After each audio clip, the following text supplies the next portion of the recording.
சூடான சாப்பாட்டுக்கு இப்படி ஒரு கருவாட்டு குழம்பு இருந்தால் சாப்பாடு கண்டிப்பாக ரெட்டிப்பாகும். வாங்க கருவாட்டு குழம்பு எப்படி செய்யலான்னு பார்க்கலாமா? ஃபஸ்ட்டு வெங்காயம், தக்காளி, காஞ்ச மிளகாய் எடுத்து வச்சுக்கணும். அதில் தனியாகவும் காஞ்ச மிளகாயும் போட்டு நம்ம ஃபஸ்ட்டு நல்லா கோல்டன் ஃப்ரை வர மாதிரி வறுத்து தனியாக எடுத்துக்கலாம்.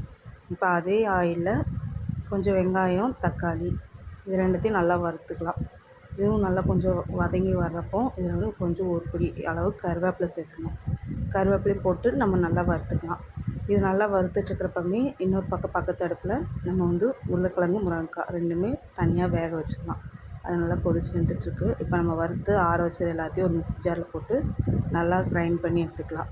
இப்போ இது நல்லா அரைஞ்சி வந்துடுச்சு. இதிலே நம்ம வந்து கொஞ்சம் தேங்காய் போட்டு அது கூடயே ஒரு கை சீரகமும் போட்டுக்கணும். சீரகம் வந்து பச்சையாக போட்டால் தான் நல்லா ஸ்மெல் வரும்.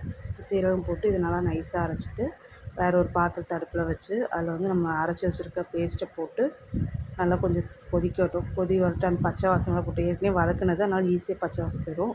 அது நம்ம வதங்கின இதில் வந்து நம்ம அவிச்சு வச்சுருக்கிற உருளைக்கிழங்கையும் முருங்கைக்காவையும் எடுத்து உள்ளே போட்டு நல்லா கொதிக்க விடணும். இது நல்லா கொதிக்கிறப்போ இதுக்கு தேவையான அளவு கொஞ்சம் தண்ணி ஊற்றிட்டு அதே சமயம் நம்ம வந்து ஒரு பக்கம் தனியாக புளி ஊற வச்சுருக்கோம் தானே, அந்த புளியை நல்லா கெட்டியாக கரைச்சி எடுத்துக்கலாம். இது நல்லா கொதிக்க ஆரம்பிச்சிருச்சு. பாருங்கள், தேவையான அளவு நல்லா கொதிக்குது. இப்போ வந்து கொஞ்சம் சால்ட் போட்டாச்சு. அந்த கொதித்து நல்லா வர நேரத்துக்கு நம்ம தனியாக ஊற வச்சுருக்க கெட்டியான புளி இதையும் வந்து இப்போ நம்ம குழம்புல ஆட் பண்ணிக்கலாம்.